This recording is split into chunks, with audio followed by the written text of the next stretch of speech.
জয় শ্রীকৃষ্ণ। কাঁঠালের দানা তরকারিতে ছাড়াও যে এভাবে বানালে এত টেস্টি হয় সেটা আজকে আমি এই ভর্তা রেসিপিটা না বানালে জানতেই পারতাম না। তো কাঁঠালের দানাগুলো মাঝখান থেকে কেটে সাদা খোসাটা ফেলে দিয়ে প্রেসার কুকারে নুন দিয়ে সেদ্ধ করে নিয়েছিলাম। ফ্রাইং প্যানে কয়েকটা শুকনো লঙ্কা আর কয়েকটা রসুন আমি হালকা ভেজে নিয়েছিলাম। প্রেসার কুকারে বেশ সুন্দরভাবে সেদ্ধ করে নিতে হবে। তো আমার পুরো পারফেক্টলি সেদ্ধ হয়ে গিয়েছিল। তারপর ওই ফ্রাইং প্যানেই বেশ কিছুটা সরষের তেল দিয়ে পেঁয়াজটাকে ভেজে তুলে নিয়েছিলাম।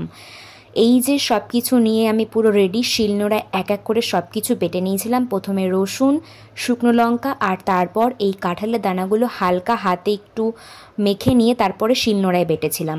তারপর এক এক করে সেই ভাজা পেঁয়াজ আর বেশ খানিকটা সর্ষের তেল দিয়ে ভালোভাবে মেখে নিলেই রেডি আমাদের কাঁঠালের দানার ভর্তা। এটা কিন্তু খুব খুব খুব টেস্টি।